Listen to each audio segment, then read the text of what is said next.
6. भौतिक राशींचे मापन. मुलांनो, आपल्या रोजच्या जीवनात आपण वेगवेगळ्या वस्तू आणि पदार्थ वापरतो आणि त्यांचं मापन सुद्धा करतो. उदाहरणार्थ, फळभाज्या आणि धान्य यांचं वस्तुमान, आपल्या शरीराचं तापमान, वाहनांचा वेग. तर वस्तुमान, वजन, अंतर, वेग, तापमान या राशींना भौतिक राशी असं म्हणतात. भौतिक राशींचं परिमाण सांगण्यासाठी मूल्य आणि एकक यांचा वापर करतात. उदाहरणार्थ, राजू दररोज 2 किलोमीटर चालतो असं जेव्हा आपण म्हणतो त्यावेळेला अंतर या भौतिक राशीचं परिमाण आपण स्पष्ट करतो. 2 हे अंतराचं मूल्य आहे, तर किलोमीटर हे अंतराचं एकक आहे. राशींमध्ये 2 प्रकार असतात. केवळ परिमाणाच्या सहाय्याने पूर्णपणे व्यक्त करता येणारी राशी म्हणजे अदिश राशी, उदाहरणार्थ लांबी, रुंदी. तर परिमाण आणि दिशा यांच्या सहाय्याने पूर्णपणे व्यक्त करता येणारी राशी म्हणजे सदिश राशी, उदाहरणार्थ विस्थापन किंवा वेग. तुम्हाला वस्तुमान ही राशी माहिती आहे. वस्तुमान म्हणजे काय? तर पदार्थातील द्रव्य संचयाला आपण वस्तुमान म्हणतो. वस्तुमान हे वस्तूच्या जडत्वाचं गुणात्मक माप आहे. वस्तुमान ही अदिश राशी आहे. जगात कुठेही गेलं तरी ते बदलत नाही. वस्तुमान आपण कोणत्या एककात मोजतो? तर ग्रॅम किंवा किलोग्रॅम. मात्र वस्तुमान आणि वजन या 2 वेगळ्या राशी आहेत. ज्या वस्तू आपण ग्रॅम किलोग्रॅम मध्ये मोजतो ते वजन नव्हे तर वस्तुमान आहे. आणि या वस्तुमानावर जेवढं गुरुत्वीय बल कार्य करतं त्याला म्हणायचं वजन. एखाद्या वस्तूला पृथ्वी ज्या गुरुत्वीय बलाने आपल्या केंद्राच्या दिशेने आकर्षित करते त्याला वस्तूचं वजन म्हणतात. आणि म्हणून वजन ही सदिश राशी आहे. ती पृथ्वीवर वेगवेगळ्या ठिकाणी वेगवेगळी भरते. तुम्हाला माहिती आहे का की आपल्याला पृथ्वीच्या गुरुत्वीय बलामुळे वजन असतं. मात्र चंद्राचं गुरुत्वीय बल कमी असल्याने तिथे पृथ्वीपेक्षा आपलं वजन कमी भरतं आणि वस्तुमान मात्र दोन्ही ठिकाणी सारखंच असतं. आता भौतिक राशी या वेगवेगळ्या आहेत आणि त्या एकमेकांपासून अगदी भिन्न आहे. आणि म्हणून प्रत्येक राशीचं मोजमाप करण्यासाठी एक विशिष्ट एकक वापरलं जातं आणि म्हणून राशी जशा वेगळ्या तशा एककं सुद्धा वेगळी.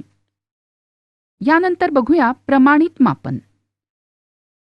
कोणतंही मापन जर करायचं असेल तर त्यासाठी प्रमाणित मापांची आवश्यकता असते. त्यांना म्हणायचं प्रमाणित एकक. म्हणजे बघा वर्गातल्या एखाद्या बाकाची लांबी तुम्ही आणि तुमचे मित्र मिळून प्रत्येकाच्या वीतीने जर मोजली तर प्रत्येकानं मोजलेली लांबी वेगवेगळी येते, कारण प्रत्येकाची वीत ही वेगळ्या मापाची आहे आणि ती प्रमाणित मापाची नाही. आता प्रचलित मापन पद्धती कोणत्या आहेत? तर MKS पद्धती. यामध्ये लांबी मीटरमध्ये, वस्तुमान किलोग्रॅममध्ये आणि काळ म्हणजेच वेळ सेकंदात मोजतात.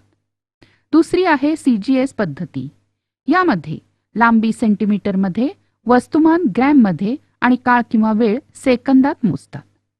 MKS मापन पद्धतीमध्ये लांबी, वस्तुमान आणि काळ या राशी आधारभूत मानून त्यांचा उपयोग करून इतर राशींचं मापन होतं.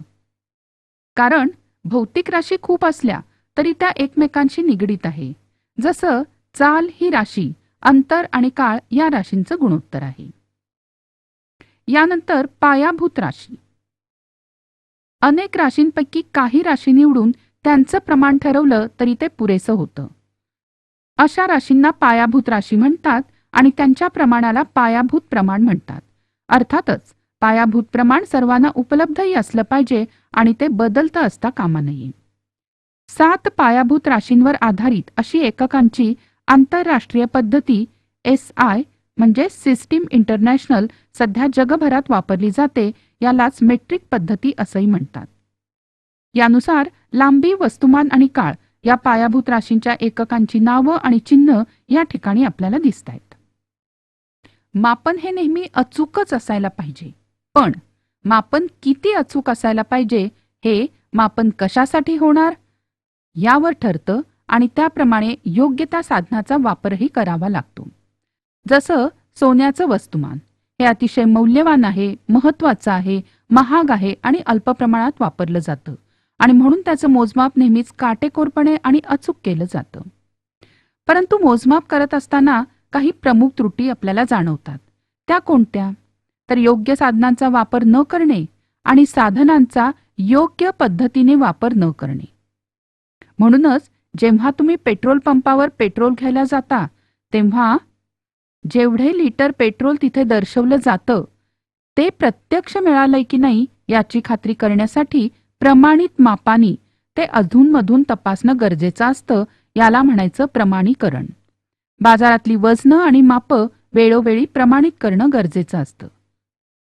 ग्राहकांची वजन मापामध्ये फसवणूक होऊ नये यासाठी शासनाच्या अन्न, नागरी पुरवठा आणि ग्राहक संरक्षण विभागात वजनमाप उपविभाग कार्यरत असतो.